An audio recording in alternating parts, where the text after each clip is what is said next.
Mes šitoje vietoje esam ant Alyvų kalno ir mes žinom, kad Alyvų kalnas čia yra viena iš aukščiausių vietų Jeruzalėje ir mes žinom, laukiam visi, kada Kristus sugrįš ant Alyvų kalno.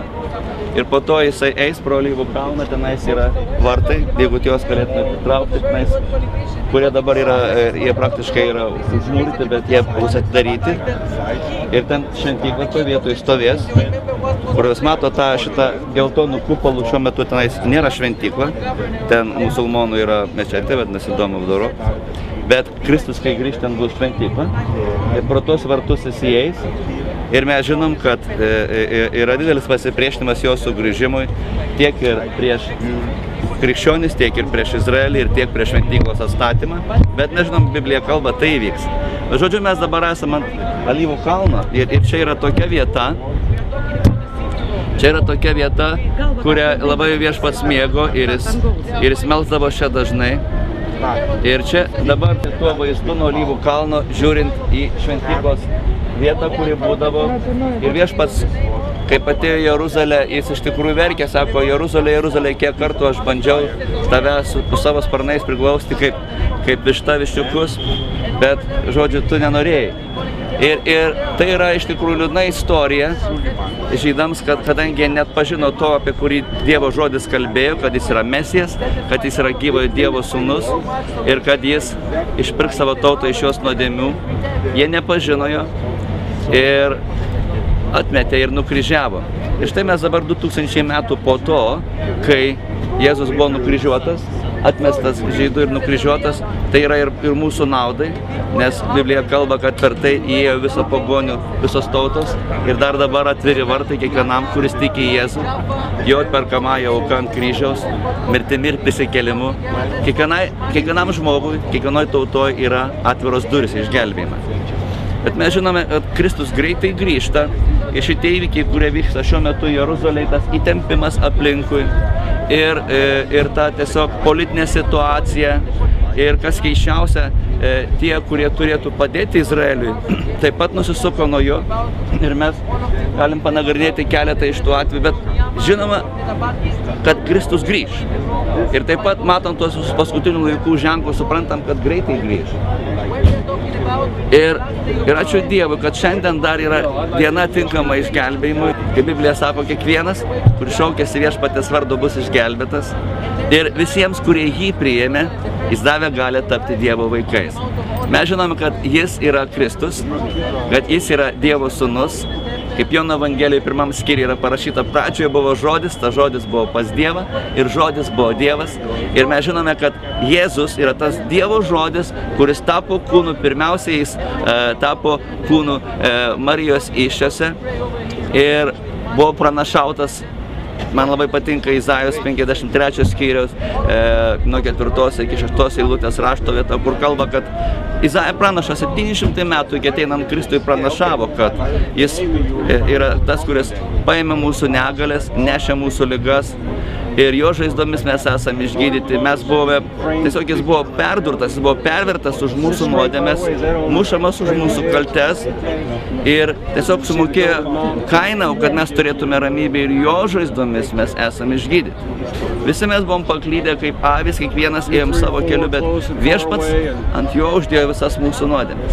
Taigi 700 metų iki Kristui ateinant pranašas Izaja šitoje žemėje Izraelis pranašavo ir Jėzus Kristus atėjo po 700 metų, gimė šitoje vietoje iš mergelės Marijos, tas žodis tapo kūnu ir jis įvykdė nuodėmę atpirkimą, per nuodėmės mes atskirti nuo Dievo, nes raštas Izajos 59:2 kalba, kad mūsų nuodėmės mus atskiria nuo Dievo ir jis negali atsakyti į mūsų klausimus, į mūsų maldas tol, kol mes nesusitaikom su juo. Šiandien aš ir tu ir daugelis krikščionių mes esam pašaukti liudyti šitą nuostabę Evangelijos žinią sutaikymo su Dievu žinią, nes Jėzus ant kryžiaus sutaikė mūsų Dievu per savo kraują, praliedamas jį už mus ir mirdamas už mus ir prisikeldamas iš numirusių. Jis atliko tą amžinąją sutaikymą su Dievu. Šiandien tau ir man yra diena tinkama susitaikyti su juo. Šiandien mes pažįstam tą prisikėlusį Jėzų, kuris atpirko mūsų nuodėmes, prisikėlė iš numirusių ir užžengė į dangų, ir jo kraujas, kur buvo atneštas prie Dievo teisingumo sosto už mūsų nuodėmes, jis skelbė atpirkimą, skelbė laisvę šiandien tau ir man nuo nuodėmių, skelbė laisvę nuo mirties ir pragaro pančių ir atvirą kelią išgelbėjimą ir susitaikymą su Dievu, šventu Dievu, kuris negali toleruoti nuodėmės, bet ją nubaudė savo sūnuje, vietoj tavęs ir manęs. Jis tai atliko savo sūnaus, Jėzaus Kristaus kryžiumi, mirtimi. Bet ačiū Dievui, Jėzus prisikėlė ir šiandien ant Alyvų kalno aš turiu tokią privilegiją skelbti tau ir man, kad Jėzus yra gyvas, jis yra prisikėlęs, jis šiandien širdise tų, kurie jam atvėrė, šiandien širdise tų, kurie tiki jį, atvėrė jam, nes raštas sako visiems, kurie jį priėmė, jis davė gali tapti Dievo vaikais. Tiems, kurie tiki jo vardą. Ir Jėzaus vardas, jis kalba apie tai, Jėzaus vardo prasmė yra Dievas gelbėtojas, jo vardas kalba apie tai, kad mums reikalingas išgelbėjimas. Ir šiandien raštas sako visiems, kurie jį priėmė, jis davė gali tapti Dievo vaikais. Tiems, kurie tiki jo vardą, kurie ne iš kūno, ne iš kraujo, ne iš vyro norų, bet iš Dievo užgimė. Mes žinome, kad tėvas ir motina, kraujas, kūnas, jie maišosi ir mes gimstame šitoje žemėje. Bet raštas mus kalba apie atgimimą iš aukšto, atgimimą į Dievo karalystę. Ir štai šita Jono Evangelijos 1 skyrių 12 eilutė ir kalba, kad visiems, kurie jį priėmė, Jėzų, jis davė gali tapti Dievo vaikais, tiems, kurie tiki jo vardą, kurie ne iš kūno, ne iš kraujo, ne iš vyro norų, bet iš Dievo užgimė. Tas žodis tapo kūnu. Pranašai pranašavo, Senajame testamente buvo rašyta, kad ateis Mesijas, Izraelio tautos gelbėtojas. Ir mes žinom, kad jis yra Abraomo sėkla, ir mes žinom, kad taip pat jis yra Dovydo sūnus. Ir raštas kalba labai daug ir įvairiai apie genealogiją, kas reiškia, kad tau ir man jis nėra tolimas. Jis atėjo į visą šitą genealogiją kaip Dovydo sūnus, kaip Abraomo sėkla. Ir per Abraomą Dievas pažadėjo palaiminti visą žemės tautas. Taigi šiandien tas palaiminimas į tavo ir mano gyvenimą ateina, nes Jėzus Kristus yra Abraomo sėkla ir Dievo pažadas, Dievo žodis tau ir man yra prieinamas per tikėjimą į Jėzų. Ir tai yra nuostabi Dievo Evangelija, tai yra nuostabi Dievo žinia apie išgelbėjimą, kuris skirtas tau ir man.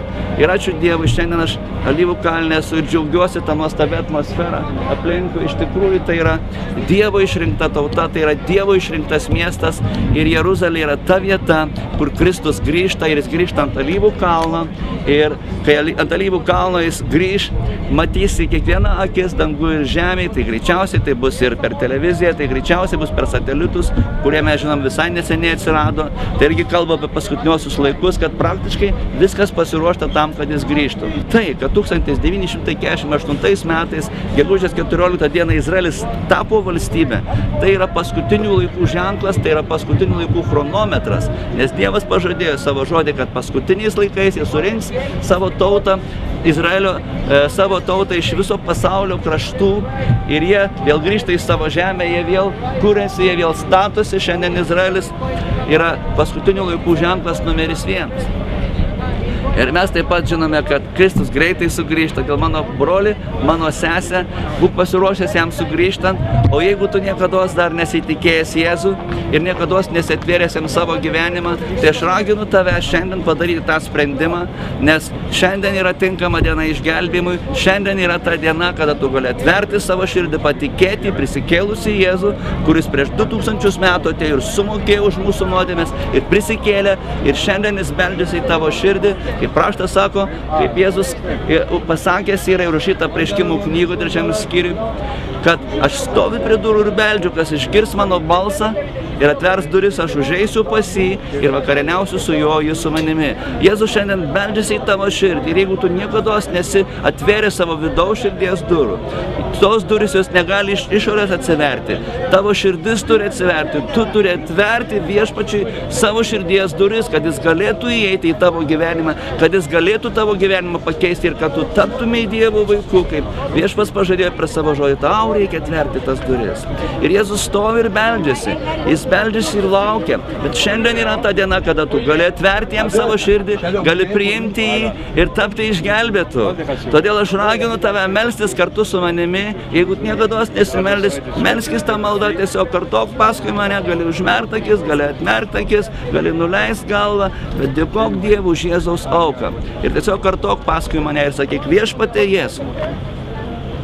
Aš tikiu, kad tu mirei ant kryžiaus už mano nuodėmes ir praliejai savo kraują šventą, kad jos būtų nuplautas. Jėzau, aš tikiu, kad tu mirei ir prisikėlei 3 dieną iš numirusių mano išteisinimu ir išgelbėjimu. Šiandien aš sakau, Viešpatie Jėzau, man reikia tavęs. Aš dėkoju tau už tavo auką. Atleisk mano nuodėmes, nuplauk savo krauju ir įeik į mano širdį. Būk mano asmeniniu gelbėtoju ir viešpačiu. Dieve, dėkoju tau už Jėzaus auką, nuodėmio atleidimą ir amžiną gyvenimo dovaną. Amen. Amen. Ir jeigu tu meldės tą maldą, tai yra Dievo pažadas. Tai yra Dievo pažadas, kad jeigu mes lūpomis išpažįstame Viešpatį Jėzų Kristų širdim, tikime, kad Dievas jį prikėlė iš numirusių, mes gauname išgelbėjimą, nes širdimi tikima, taip įgyjamas teisumas, lūpomis išpažįstama, taip gaunamas išgelbėjimas ir visiems, kurie jį priėmė, jis davė, gali tapti Dievo vaikais. Bet jeigu tu nori daugiau sužinoti, jeigu nori daugiau pažinti Viešpatį, kelią jo ir kaip eiti tau išgelbėjimo keliu, aš raginu mano brolį, paimk Bibliją, skaityk ją kasdien, melskis Jėzaus vardu ir eik į bažnyčią, kur Jėzaus vardas išaukštintas. Nes tikrai tau sunku bus vienam išstovėti šiais paskutiniais laikais, kai tokie vėjai pučia iš kairės ir dešinės, bet Jėzus yra šviesa, Jėzus yra gyvenimas. Jis duoda jėgą išstovėti visose audrose ir vėtruose. Ir ženk kartu su juo. Jei nori, susisiek su mumis ir mūsų website gali rasti daugiau informacijos, tai yra www.gyvasisvanduo.com. Tai tu galėsi rasti daugiau informacijos ir gali tiesiog duoti bet kokį išklausimą, mes būsim labai laimingi galėdami tau padėti kiekvienoje situacijoje.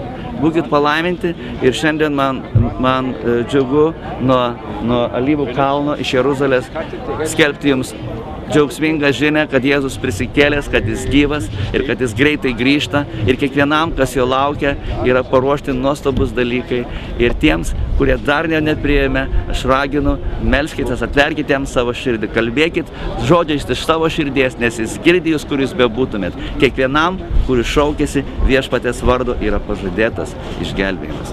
Būkit palaiminti Jėzaus vardu. Amen.